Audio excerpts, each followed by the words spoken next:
राजधानी भोपाल में आयोजित विकसित भारत संकल्प सम्मेलन का आयोजन किया गया, जिसमें केंद्रीय शिक्षा मंत्री धर्मेंद्र प्रधान, मुख्यमंत्री डॉक्टर मोहन यादव शामिल हुए। जहां नई शिक्षा नीति को लेकर उन्होंने कहा कि रटने के बजाय क्रिटिकल थिंकिंग पर जोर दिया गया है। शिक्षा मंत्री धर्मेंद्र प्रधान ने भोपाल में विकसित भारत संकल्प सम्मेलन को संबोधित किया।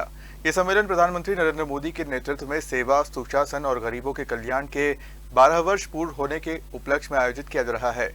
सम्मेलन का उद्देश्य 2047 तक भारत को विकसित राष्ट्र बनाने के संकल्प को प्रत्येक नागरिक तक पहुंचाना है।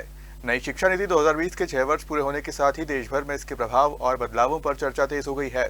नीति का मुख्य उद्देश्य विद्यार्थियों को रटने वाली शिक्षा प्रणाली से बाहर निकालकर उन्हें क्रिटिकल थिंकिंग, नवाचार और सृजनशीलता की ओर प्रेरित करना है।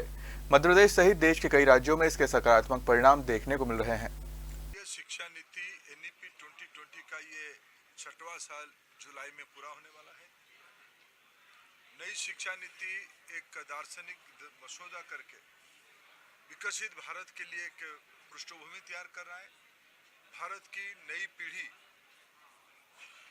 रोट लर्निंग से क्रिटिकल थिंकिंग की ओर जाए, मौलिक विचार तक जाए, नवाचार के प्रति आग्रही हो, नई सृजन करे। भारत की आवश्यकता के साथ साथ विश्व की आवश्यकता को पूरा करने के लिए सारी प्रारूप नई शिक्षा नीति के अंदर है। विशेष करके मैं अगर मध्य प्रदेश के अंदर एक विषय को उल्लेख करना चाहूँगा, नई शिक्षा नीति में एक मूल शर्त रखा गया है प्रारंभिक अवस्था की शिक्षा को मातृभाषा में करने के लिए। कक्षा 1 से लेकर कक्षा 5 तक पढ़ाई मातृभाषा में होने से विद्यार्थी की स्पष्टता बढ़ेगी, वो नवाचार के प्रति उसकी आग्रह बढ़ेगी, तब जाके वो सृजन कर पाएगा।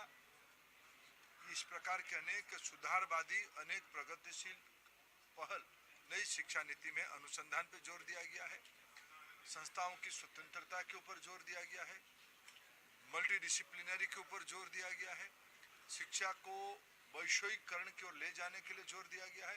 ये सब अभी धीरे धीरे देश में रंग ला रहा है। नया भारत नई शिक्षा नीति के आधार पे 21वीं सदी के लिए तैयार हो रहा है।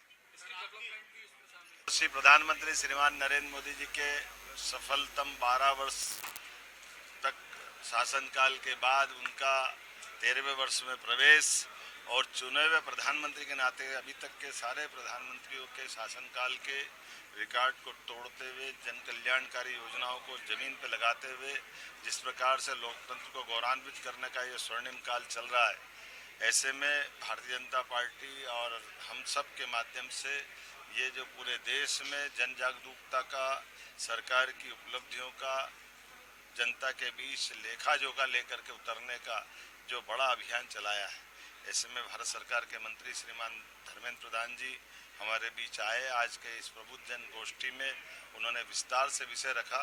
हमारे यशस्वी अध्यक्ष श्रीमान हेमंत खंडेलवाल जी, हमारे प्रभारी doctor Mahendra Singh ji, MLC member Uttar Pradesh पूर्व मंत्री, हम सब ने मिलकर के आज इस प्रबुद्ध जन गोष्ठी के माध्यम से यशस्वी प्रधानमंत्री के कामों का स्मरण किया।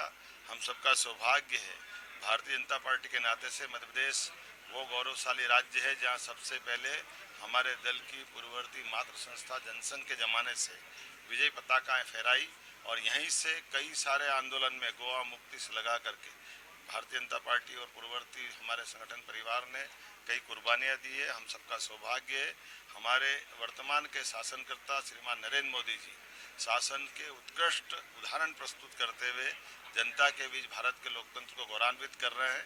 हम सब उनके यशस्वी कार्यकाल की अपेक्षा करते हैं, बाबा महाकाल से कामना करते हैं वो लगातार ये शासन के सूत्र अपने हाथ में रखते हुए भारत को दुनिया का नंबर 1 का देश बनाए।